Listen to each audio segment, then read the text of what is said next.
Assalamualaikum warahmatullahi wabarakatuh. Perkenalkan, kami dari kelompok 6 yang beranggotakan Muhammad Yoga, Nadia Hamidah, dan Mutiara Eka. Kami akan mempresentasikan hasil kerja dari kelompok kami dengan pembahasan teori belajar revolusi sosiokultural dan teori belajar kecerdasan ganda serta aplikasinya dalam pembelajaran. Belajar dalam pandangan revolusi sosiokultural. Teori belajar kultural merupakan suatu konsepsi yang menempatkan budaya menjadi bagian yang tak terpisahkan dalam proses pembelajaran. Teori revolusi sosio mengandaikan bahwa siswa hadir dalam pembelajaran yang tidak kosong realitas. Menurut Sujiati 2012, terdapat 3 aspek penting dalam teori belajar revolusi sosiokultural antara lain. Yang pertama, pendidikan dan kebudayaan memiliki keterkaitan yang sangat erat. Yang kedua, pendidikan tidak dapat dilepaskan dari kebudayaan dan hanya dapat terlaksana dalam suatu komunitas masyarakat. Yang ketiga, kebudayaan merupakan suatu proses kemanusiaan di dalam kehidupan berbudaya sehingga terjadi proses perubahan. Selanjutnya akan disampaikan oleh Muhammad Yoga.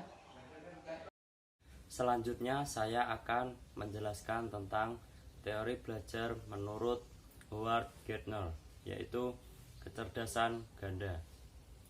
Teori belajar ini dikenal pada tahun 1983 dan tidak hanya ilmu materi saja, tetapi juga bakat dan minat di luar pembelajaran umum seperti musik.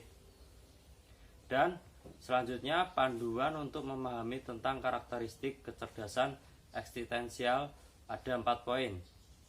Yang pertama adalah kecerdasan bahasa atau linguistik, yaitu kecerdasan yang memiliki kepekaan terhadap kebermaknaan bahasa.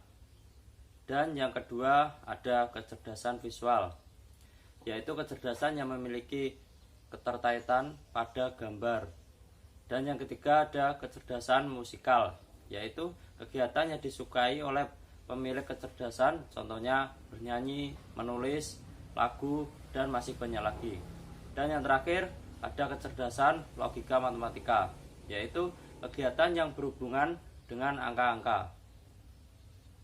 Sebelumnya saya akan melanjutkan dari presentasinya Mas Yoga. Perkenalkan, nama saya Nadia Hamidah dari NIM 1902101250. Ya, cara aplikasi dalam pembelajaran itu ada 3. Yang pertama itu adalah pendidikan dari informal.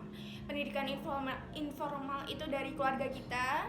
Biasanya itu tergantung dengan pembelajaran dari orang tua. Misalnya orang tua kita mengajari seperti apa, jadi karakter kita nanti terbentuk dari sikap dan perilakunya orang tua juga, karena anak kan juga merekam pikiran dari orang tua, sikap dan perilaku juga. Lalu ada pendidikan non formal. Pendidikan non formal itu biasanya dari pendidikan yang sesuai bakat dan minat anak kita. Nah, pendidikan dari bakat dan minat anak kita itu banyak sekali. Misalnya pendidikan les musik kayak gitu. Contohnya les musik, kalau misalnya anak punya bakat di musik, nyanyi, atau menggambar atau yang lain sebagainya, nah itu bisa diterapkan. Dan juga jadi pendidikan non formal yang sesuai bakat dan minat anak. Nah, yang terakhir itu adalah pendidikan formal. Nah, pendidikan formal ini biasanya pendidikan dari sekolah. Jadi sesuai dari peraturan sekolah, juga ada peraturan-peraturan tertentu juga dari pemerintah. Nah, seperti itu. Sekian dari presentasi kelompok kami. Wassalamualaikum warahmatullahi wabarakatuh.